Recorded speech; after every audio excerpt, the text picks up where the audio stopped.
Boom, we are live. Ladies and gentlemen, boys and girls, welcome to the Nolan Hawkeye Anthony YouTube channel. And I thank all of you for being here, wherever you may be, and of course, however you may be listening. It's been a couple weeks since I have been able to talk with you guys. There hasn't really been a ton of news in the basketball world. Definitely not in the football world once spring ball commenced and was completed. You know, I made the decision because I have really gone hard when it comes to making content. And like I've said previously, you know, before the last month or two, the previous 4 months, I would say, I had content out, multiple videos a week, especially as the basketball season was concluding. There were some football recruiting news, transfer portal news. There was the, new basketball coaching news. There was a lot of, suffice it to say, there was a lot of news that was coming down the pipeline. And I, had you guys covered, boom, boom, boom, every step of the way. And I told myself that, and I've also told you guys in the past, that even though this may appear to be something that is easy, I promise you it is not. Just like anything else, it takes dedication, it takes commitment. I also think it obviously requires a certain entertainment value, certain personality, an ability to articulate oneself and one's thoughts. But also you have to be able to weather through the comments and things like that. And probably the biggest thing of all, especially if you are an actual fan of the team that you are discussing, and you're not just some, journalist or news personality, it is hard to discuss sports for a team when they lose. And, this past basketball season was tough. The football season wasn't as good as it maybe could have been, and in my opinion should have been. And so all of that coupled, and I made the decision that I was going to take advantage of this time frame, because I've made YouTube content and other forms of content, via Facebook or Periscope in the past, which is now on X, I believe. I know kind of how the cyclical calendar goes.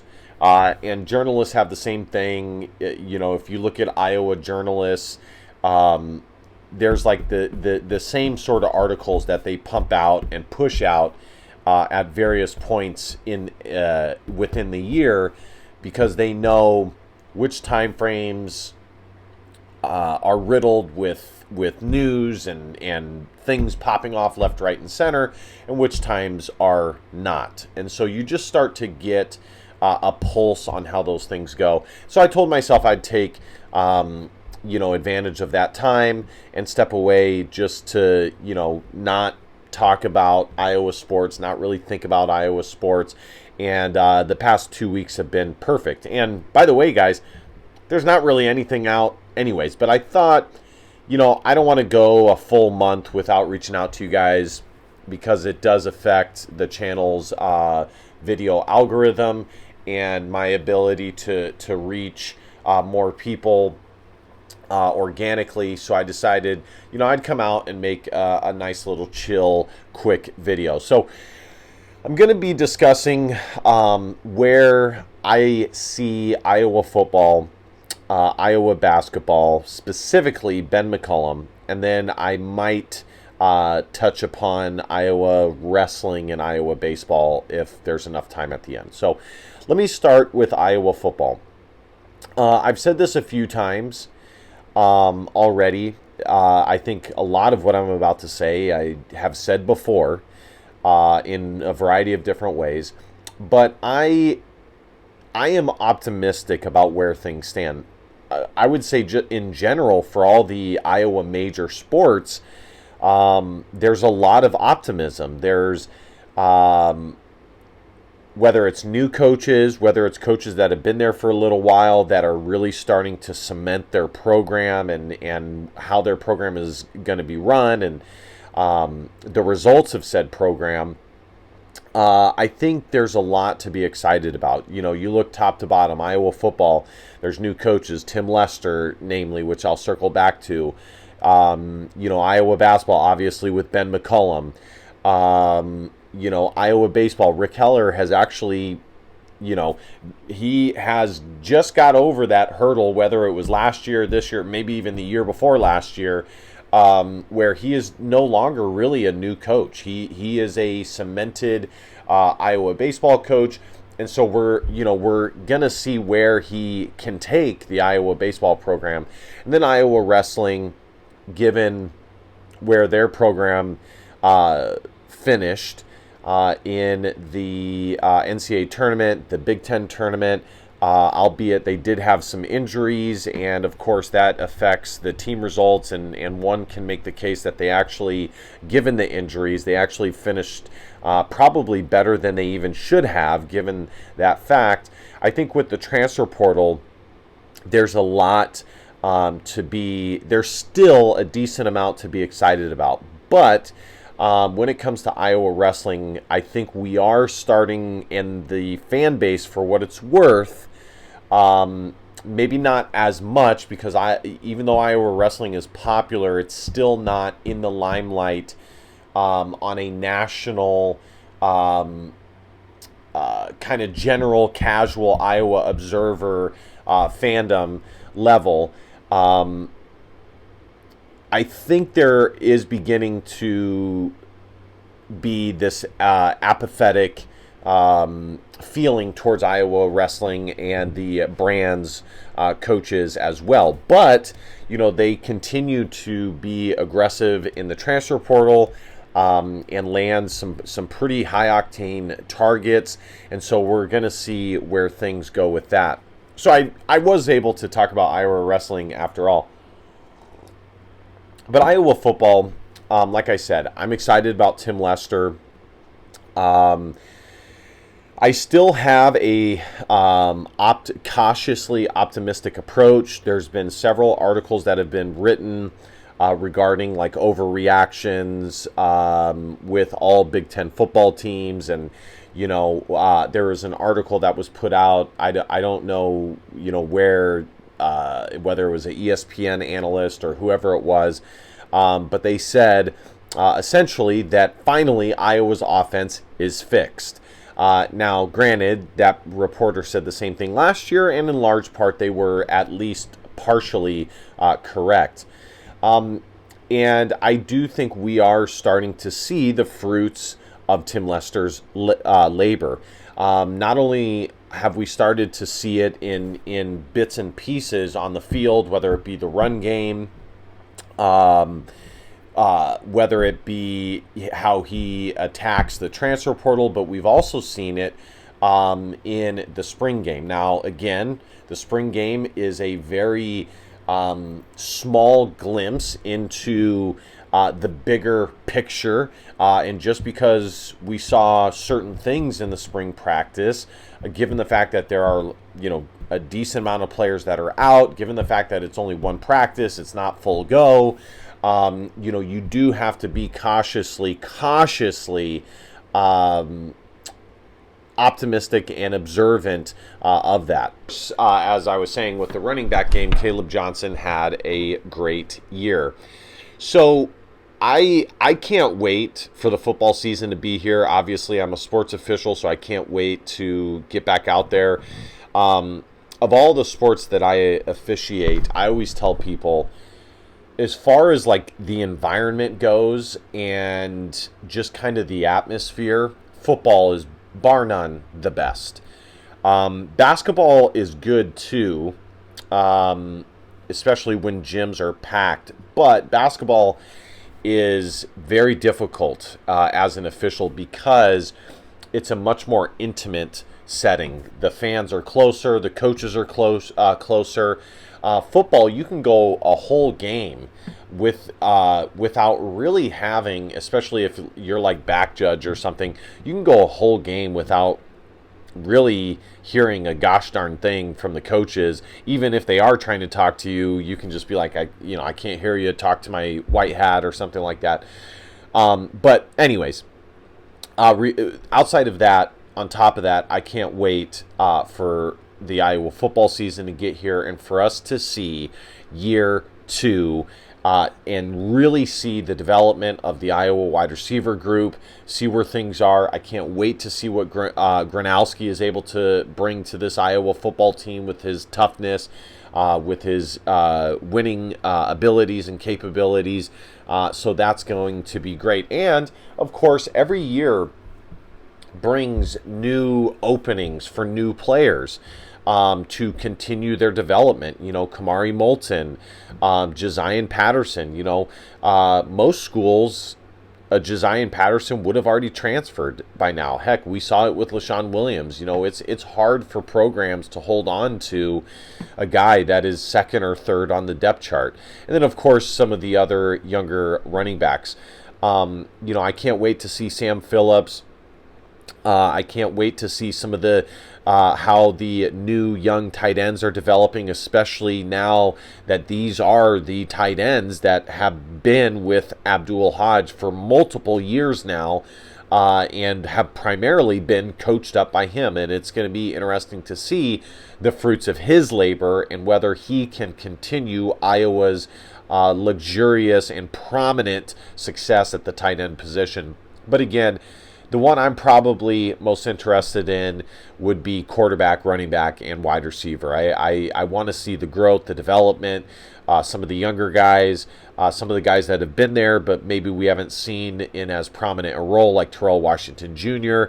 I'm really high on Reese Vanderzee. I think he has the potential to maybe be an NFL wide receiver. We know he has the size, and he seems like he's a good kid, so on and so on. By the way, guys, I might do a video on this. I don't know if you guys saw the commitment video for Trey Taylor, who is a 4-star quarterback. Iowa actually offered him as well, but I don't think they were recruiting him hard. And they did offer him. He's from the state of Illinois, and I don't even think they knew that he was capable of doing something like this.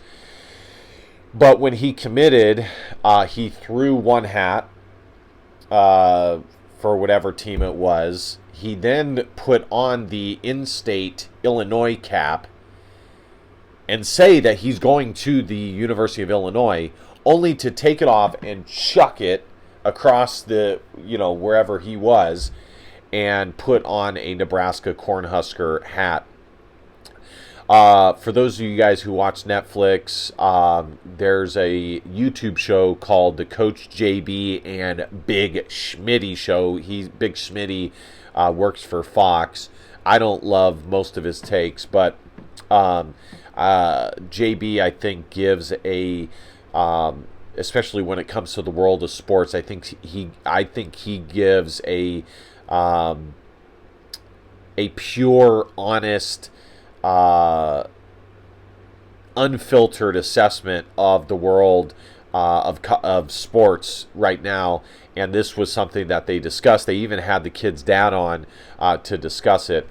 And it was interesting to see all the Nebraska podcast people talk about this kid committing, and none of them mentioned the fact that he did this and how disrespectful and just downright pathetic it was that he did this, and the fact that the adults in the room did nothing. I digress. So if you, I might do it, like I said, I might do a video on that. You guys can go and check it out. There's some good commentary from the Coach JB and Big Smitty show. Coach JB, of course, was on Last Chance U. He's the big, tall, white guy from California that kind of has like a, inner city,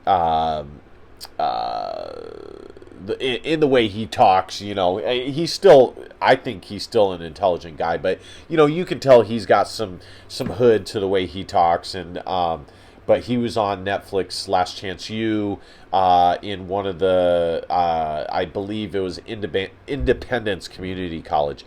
So and then of course just to wrap it up for Iowa football, in the end we still need to see how much Kirk Ferentz is willing to relinquish to Tim Lester. So far, the results have been promising, so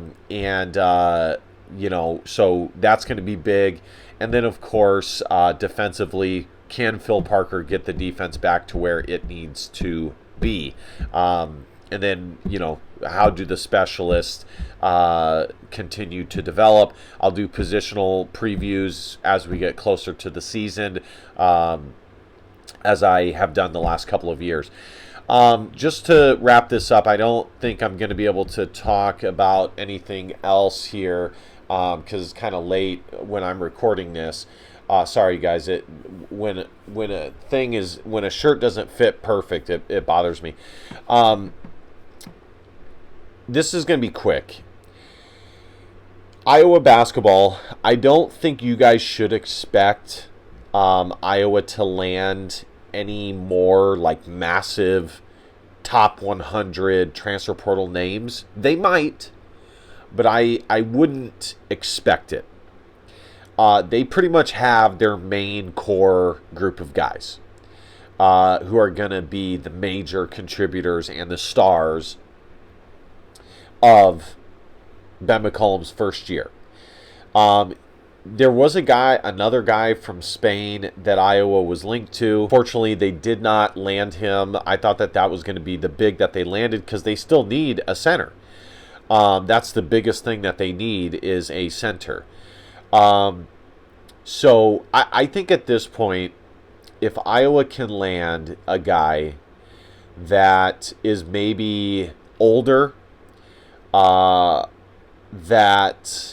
has like 1 year of eligibility left and can be a placeholder for Iowa to look for other guys, either younger guys or guys in the high school ranks, that is athletic, that can be involved in the pick and roll, that can run the court, and of course give you some defensive capabilities and play hard. The problem is it's very hard to find that because the guys that can do that are highly coveted. So, but, this brings me to my main point.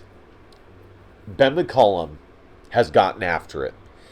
And I gave him a grade a little while back of a A in his first 60 days as Iowa head men's basketball coach.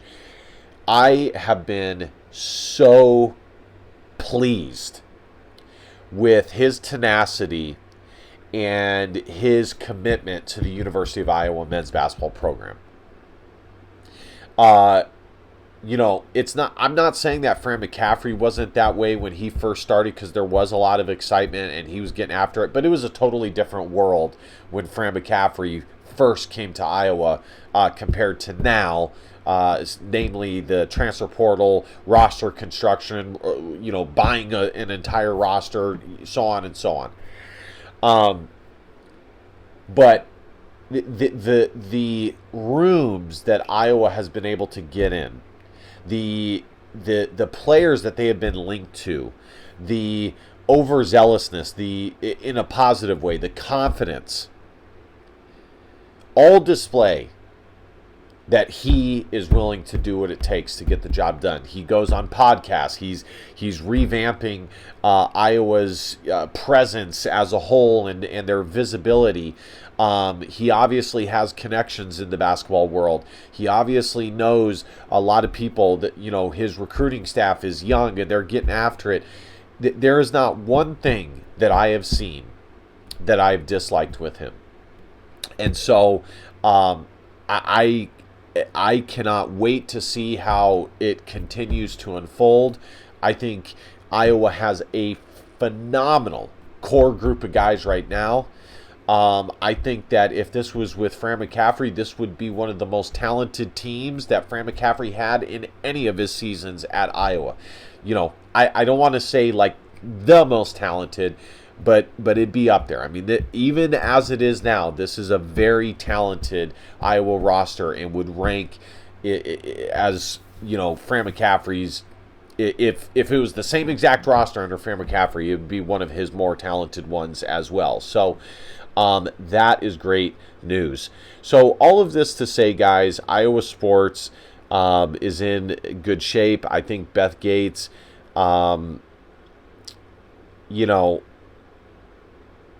she brought a younger mind to the game, and the bottom line is college sports is in a new world. It's the Wild West, and with that brings a lot of opportunity, a lot of risks, but namely a lot of opportunity to